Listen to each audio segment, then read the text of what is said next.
But if we could dive into brain development, because the importance is so huge. And I think that's what parents are, because we just talked about it. I mean, 4 points IQ increase. I mean, that's pretty promising. But what else are we looking to achieve besides, intelligence here? Oh, right. Absolutely.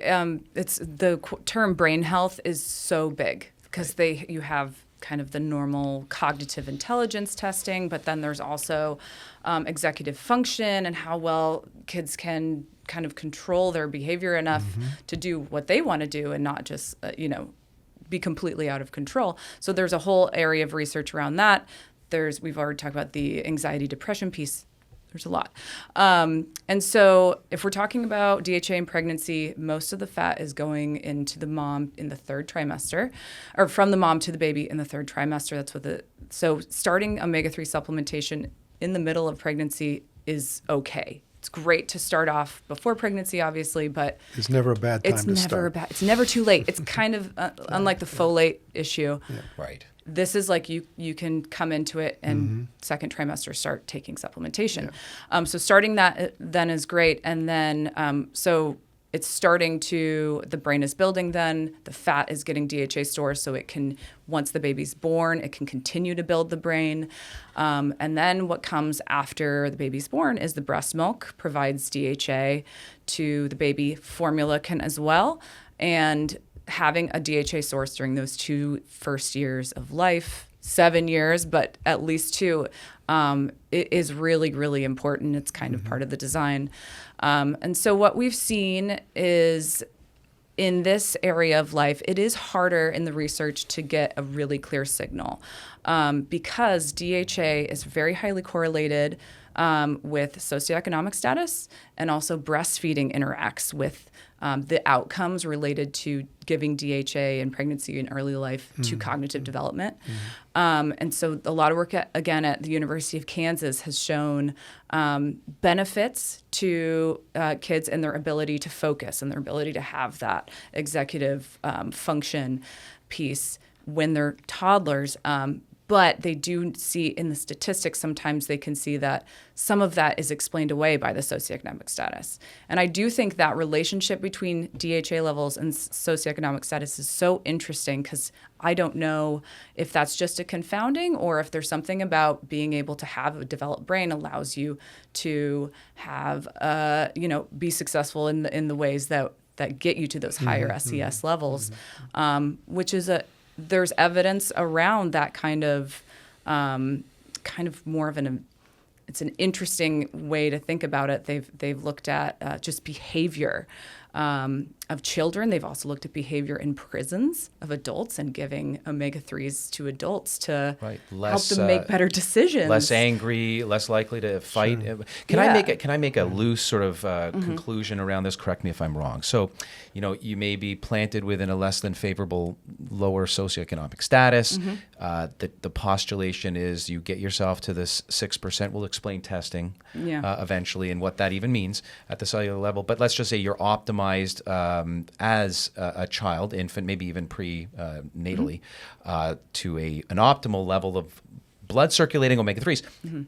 That may actually serve as a bridge out of that socioeconomic class through one's ability to be successful in life? Am I drawing too far from? See, that is kind of where my brain goes. I don't have the evidence to support that. At this point, it makes it really hard to fully show like the DHA is the most powerful thing, but we have to control for that because they are correlated. Higher DHA blood levels, higher SES.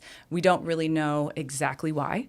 So that is absolutely a speculation, and that could be studied in the future, and or it's spurious and we're not really sure. But there's so many other levels of evidence that would show if your brain is working well, that should hopefully make life you should work well. Life should work better. Life goes a little better, right? Right, and so we want to give everyone that equal opportunity. Yeah. Again, it comes back to if you give the human body what it requires to function properly, then it will function as well as it can. And when we're functioning as well as we can, then the opportunities open up to do whatever we wish. No miracle. right? It's just getting the body to work better on its own. Exactly. And by the way, we'll stay focused today on the brain, but we're talking about extensions to immune health. We're talking about eye health, skin health. We're talking about so many things. You are very well published. This is one example. I'd love to come back to this postnatal. With prenatal, we're driven home, but the target levels of DHA in breast milk being some of your more recent research. Can you open up that box for us? Yes. So this is actually where I kind of got into, this is what I was looking at first, is breast milk and DHA. We have target levels for the omega-3 index. Those are based on health outcomes rather than like population norms. And so for breast milk, we're able to measure breast milk DHA just like we do red cell DHA on a filter paper. So we started to look at the literature, and we found it is about a range of 0.3% of fatty acids as DHA is a sufficient level of DHA for breast milk to provide enough DHA for baby. Also kind of signals the mom has enough.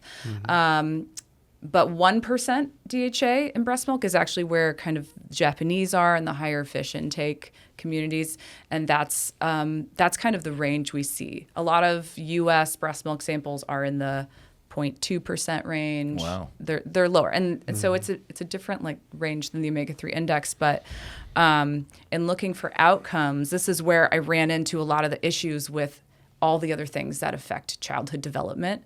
Making it really hard to tease out how much DHA is there. But we did land on sufficiency of 0.3% and then going up to 1%. That probably is the level where the mom is really able to maintain her own DHA status and give enough to the baby. So it's that concept where there's a minimum basic level to just avoid problems, but then there could also be an optimal level that actually promotes health and function. They actually did some research in some. They were tribes that were eating more natural types of like food systems, and that 1% DHA was found to be where I can't remember the name of the word, but it's where the mom enhances the DHA delivery to breast milk, and that was the level where mom was able to also maintain her own, which could have effects on the postpartum depression issues. Right. No, that's great.